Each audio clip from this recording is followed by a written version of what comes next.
അങ്കമാലിയിൽ ഗുണ്ടകൾക്കൊപ്പം വിരുന്നുണ്ട DYSP MG. സാബുവിനെ suspend ചെയ്ത് ഉത്തരവിറങ്ങി.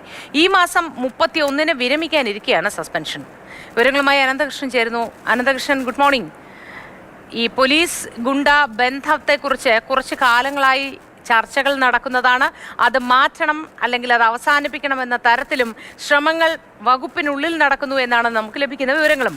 അപ്പോഴും ഈ 3 ദിവസം മാത്രം വിരമിക്കാൻ ബാക്കിയുള്ള ആളെ സസ്പെൻഡ് ചെയ്യുമ്പോൾ അത് ഏത് തരത്തിലാണ് ആ സർവീസിനെ ബാധിക്കുക, അല്ലെങ്കിൽ എന്ത് തരത്തിലൊരു ശിക്ഷയാണ് ശരിക്കും സാബുവിന് കിട്ടുക? Moti, good morning.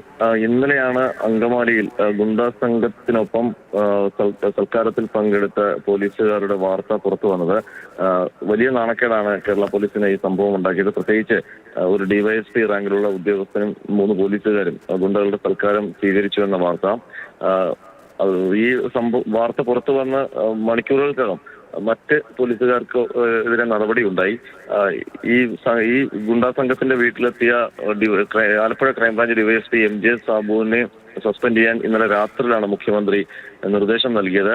Alappuzha ഡിവൈഎസ്പിയുടെ report ലഭിച്ച ശേഷമാണ് മുഖ്യമന്ത്രി ഈ നിർദ്ദേശം നൽകിയത്. കാരണം ആ ഡിവൈഎസ്പി ഗുരുതരമായ അച്ചടക്ക ലംഘനം നടത്തിയതായി ആ റിപ്പോർട്ടിലുണ്ടായിരുന്നു.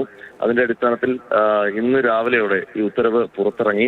ഉത്തരവിൽ പറയുന്നത് ഡിവൈഎസ്പി സാബു ഗുരുതരമായ വീഴ്ചയാണ് വരുത്തിയത്. മാത്രമല്ല, ഗുണ്ടാ തലവന്റെ വീട്ടിൽ മണിക്കൂറുകളോളം ചെലവഴിച്ചു എന്നും ഈ ഉത്തരവിൽ പറയുന്നുണ്ട്. അത് കേരള പോലീസിനും സർക്കാരിനും വലിയ അവമതിപ്പ് നാണക്കേടും ഉണ്ടാക്കി. ഈ ഒരു സാഹചര്യത്തിലാണ് അച്ചടക്ക നടപടി എടുക്കുന്നതെന്നാണ് ഉത്തരവിൽ പറയുന്നത്.